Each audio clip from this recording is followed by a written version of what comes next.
Members of the jury, here, in this place, in this courtroom, we're concerned with facts.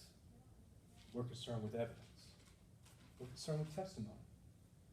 We're concerned with truth. And the facts and the evidence and the testimony lead us and show us but one truth. Just one truth.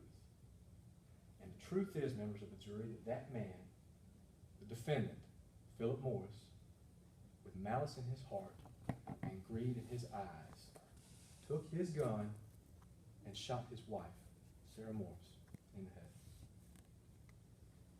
It's disturbing, isn't it? It's haunting.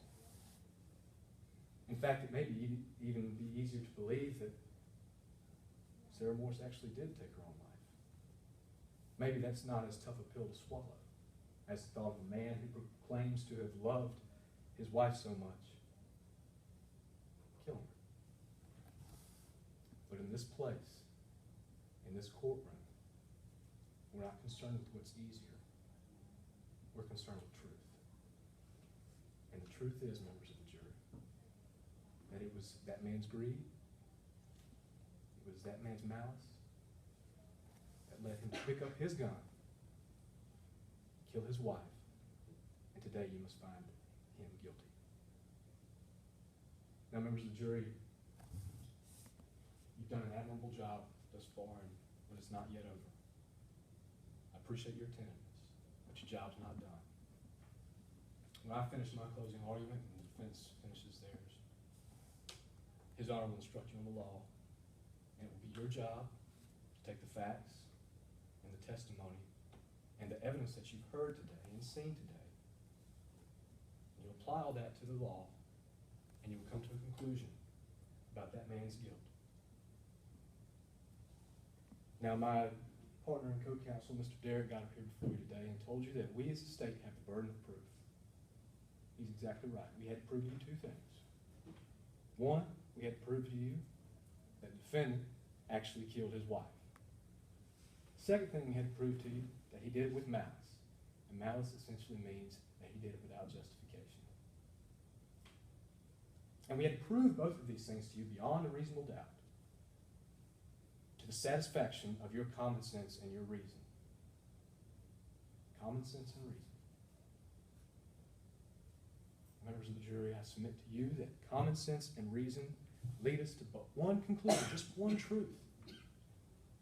And you must act on that truth.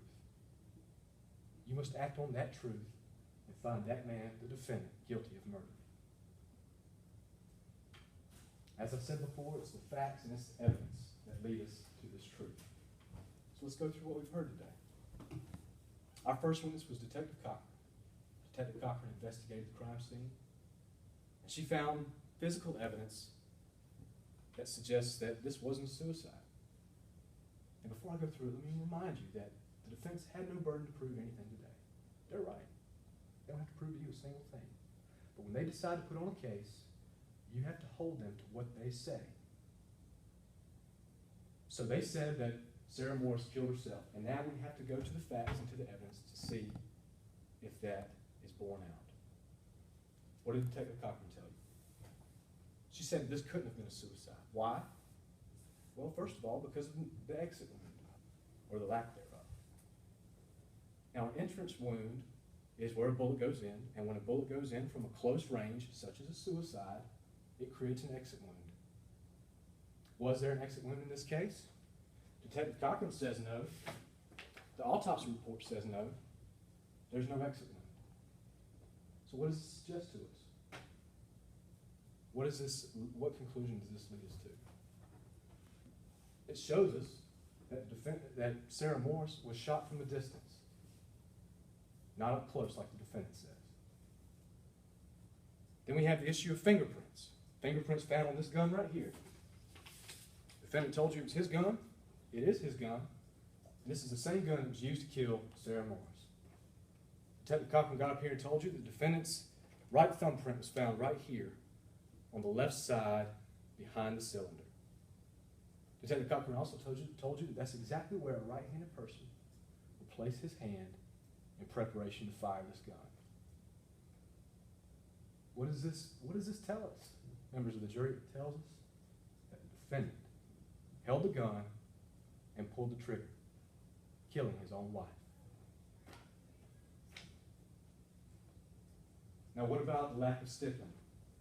Detective Cochran told you that stippling is what happens when unburned gunpowder comes in contact with the skin. It creates a black dotting effect, almost like a tattoo. And Detective Cochran told you that she expects to find this in suicide cases because gunshot wounds that cause suicides by gunshot wounds, are close-range gunshot wounds. Unburned gunpowder burns skin on contact. But was there any stippling here? Did Detective Cochran see any stippling around the wound? No. No, she didn't. So, what can we conclude from that? We can conclude that Sarah Morris was shot from a distance, not up close like the defendant says happened. Now, what about the position of the wound itself? If we take another look here, we can see, and Detective Cochran told you, that the wound was located right here above Sarah Morris's eye. And then Detective Cochran went on to tell you that in suicides that she's investigated, which have been, she's investigated a dozen suicides by gunshot wound. And you know, she told you that the gunshot wounds always, in her experience, occur under the chin, in the roof of the mouth, or in the temple. Never before has she seen a suicide with a gunshot wound placed right here above the right eye. What does this suggest, members of the jury? It suggests that Sarah Morris was shot from a distance, not up close like the defendant would have you believe. And then there's the issue of the gun, of the placement of the gun at the scene. Detective Cochran told you that when a gun is fired, it recoils. It's propelled away from the object at which it's aimed. And if the gun were in fact aimed at Sarah Morris's head, as the defendant would have you believe, by holding the gun out in front of her with two hands, the recoil would have propelled the gun away from Sarah Morris and onto the carpet somewhere in this general area. Where's the gun? Right there next to her. Right there on her right side. What does it suggest, members of the jury? What does it tell us? What does it lead us to conclude? It leads us to conclude that that gun was placed there by none other than the defendant in an effort to cover his tracks. Which brings us to gunpowder residue. Now, Detective Cochran told you all about gunpowder residue. It's what's expelled from the actual shell whenever a gun is fired. It coats whatever it comes in contact with. But whose hand had gunshot residue on both sides? The defendant's. On both his palm and on the back of his hand.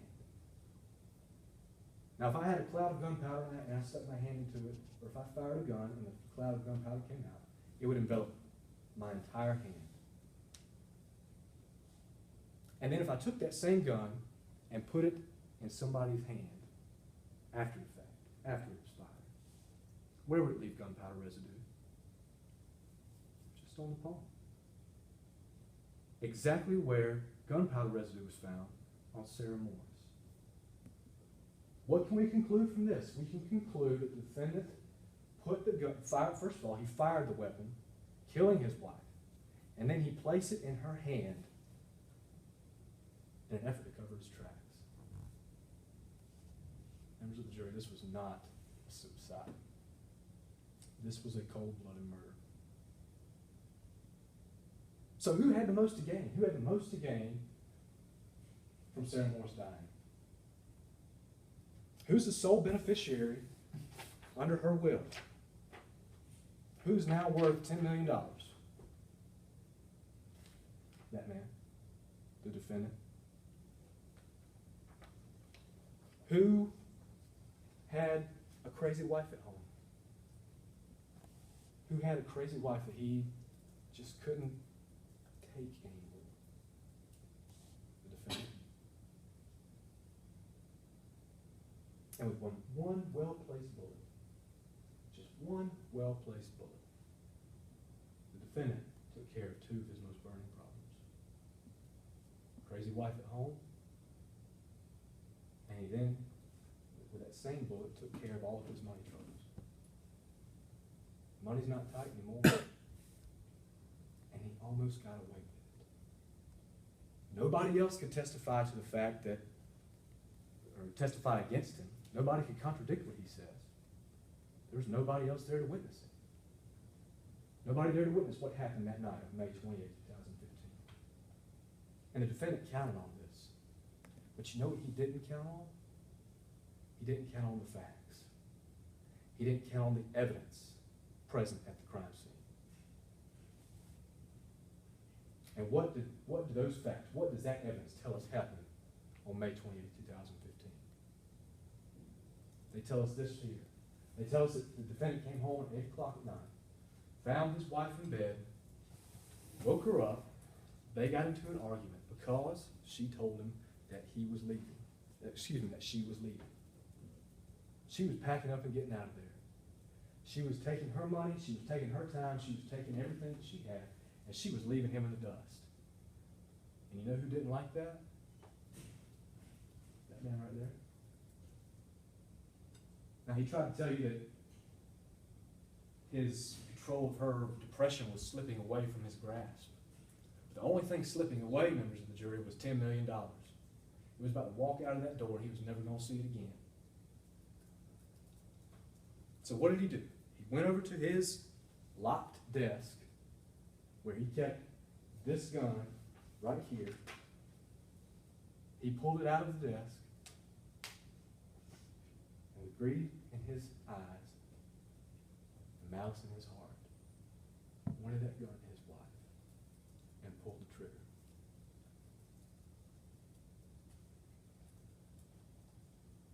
Now, members of the jury, that's the one truth that this evidence leads us to. That's the one truth that you have to act on. That's the one truth that it's your job to render a verdict on. His greed, his gun, and it's his guilt. Therefore, members of the jury, we ask you for a guilty verdict. Thank you. Defense?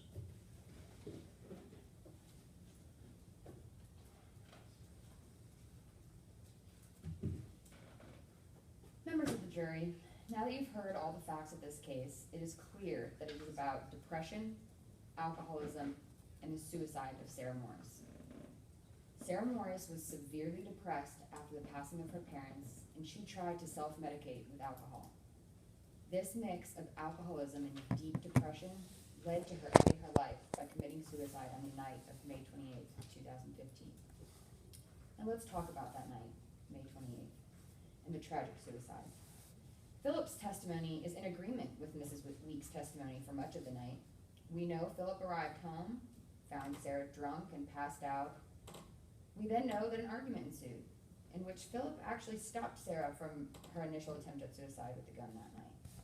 We also know that things quieted down for a while as Philip tried his best to calm down his wife by covering her with a blanket, talking to her, bringing her ice cream. What happened next is unbearable for any husband to have to endure, especially since he thought he had already stopped her from committing this horrific act. Philip went to fetch warm milk for Sarah, but as he returned to the study, there sat Sarah with the gun back in her hands, holding the gun out in front of her, ready yet again to succumb to this deep and dark depression. As Philip lunged to stop her, she took her own life right in front of him. This is what the physical evidence tells us, and the state has failed to present you with compelling evidence to show that this was not a suicide. Nevertheless, the prosecution wants to claim that Sarah's husband, Mr. Philip Morris, caused the death of his wife that night. They want you to believe that although Sarah was clinically depressed and had attempted suicide just that night, which Mr. Philip forcibly prevented, he now suddenly decided to take her life. The state has the burden today to prove to you beyond a reasonable doubt that their story of what happened the night of May 28th is what actually happened. It is their responsibility to remove every bit of doubt and leave you as sure as you've ever been that there is no alternative explanation for what happened. But they haven't done that. And they can't do that because Sarah Morris committed suicide. She was not murdered. The state wants you to believe that Mr. Morris was driven by greed and money, that he caused Sarah's death because he stood to inherit that money. But Philip Morris has consistently worked 12-hour days before he even ever met Sarah, and he continued to do so throughout their marriage. He ran his own business and worked very hard to make it successful. A hard-working, self-made man does not take such a heinous shortcut just for the sake of money. He had no motive to take Sarah's life, but Sarah's severe depression gave her that motive to sadly take her own life. Her depression led to excessive alcohol abuse. Sarah's very best friend, Tyson Edmonds, sat on the stand and told you that it was not Mr. Morris that influenced this alcoholism. It was the tragic death of her parents and the ensuing depression. Tyson Edmonds told us that Sarah would be drunk throughout the day from the time her parents died to the time she took her own life, with the only brief shimmer of hope when she first met and fell in love with Philip Morris. Ms. Edmonds also read us portions of a letter that she told us she received from Sarah Morris just the day that Sarah Morris committed suicide, and she knew that that letter was a suicide note. Sarah talked about death and ending her own misery. Just 3 days later, Sarah followed through with this and succumbed to this depression.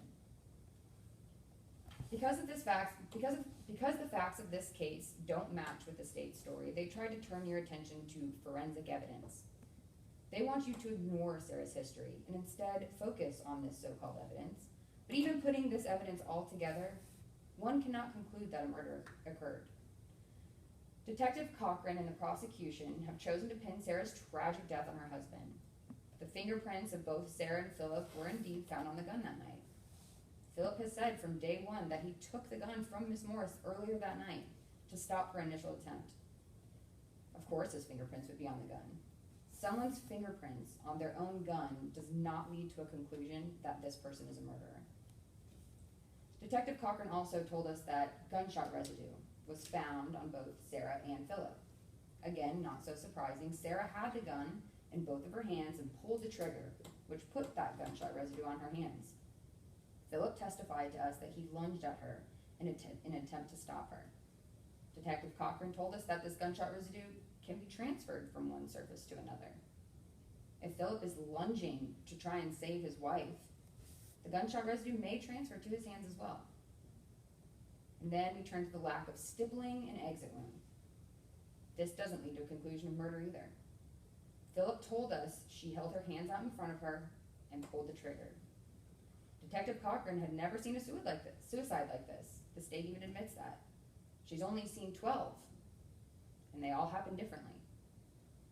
Detective Cochran couldn't tell us that with her arms reach out, it would be far enough that Sarah Morris could have pulled the gun far enough away from her to avoid this stippling and an exit wound when she pulled the trigger, taking her own life. Members of the jury, all of the forensic evidence conclusively showed you today is that Philip handled his own gun at some point in the past and that he was near Sarah when she shot herself. Both things Philip has stated from the beginning. Simply put, the forensics you heard about cannot rule out a suicide, and that is reasonable doubt. Mrs. Weeks also wants to pin this murder on Philip Morris.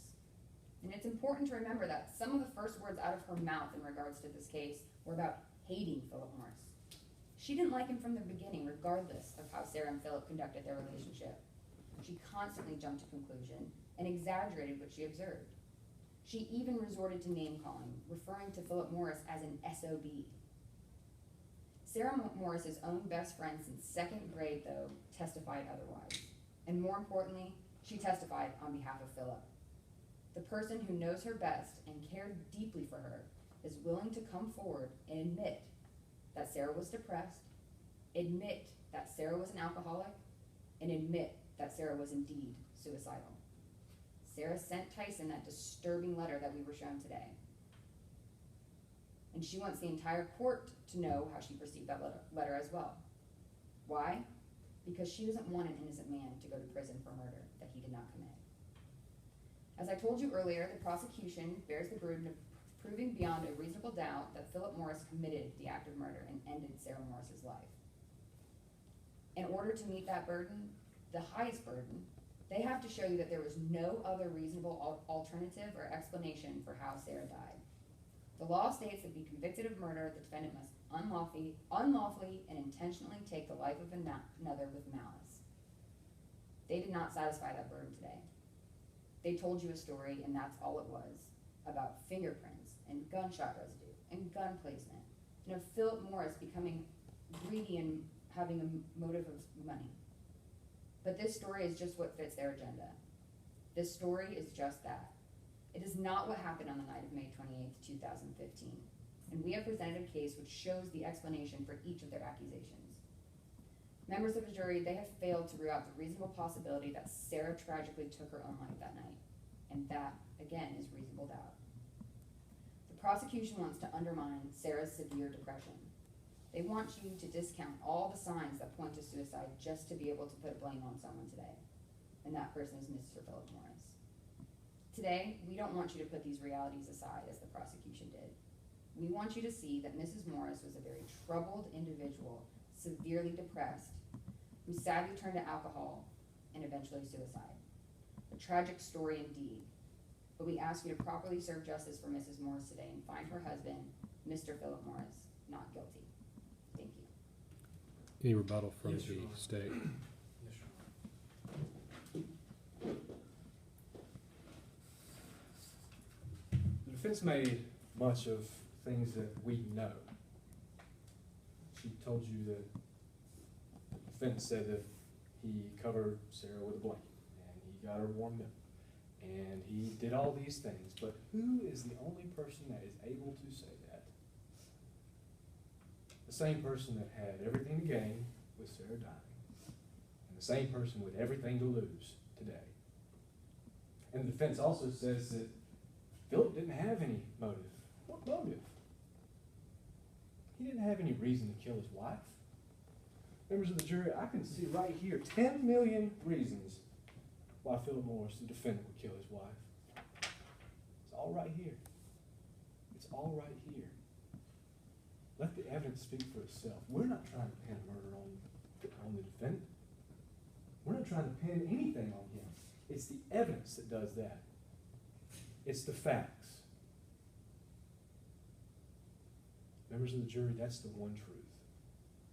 The one truth that we keep coming back to. The only truth in this case. The defendant killed his wife in malice and in cold blood. Don't let him get away with it. Find him guilty.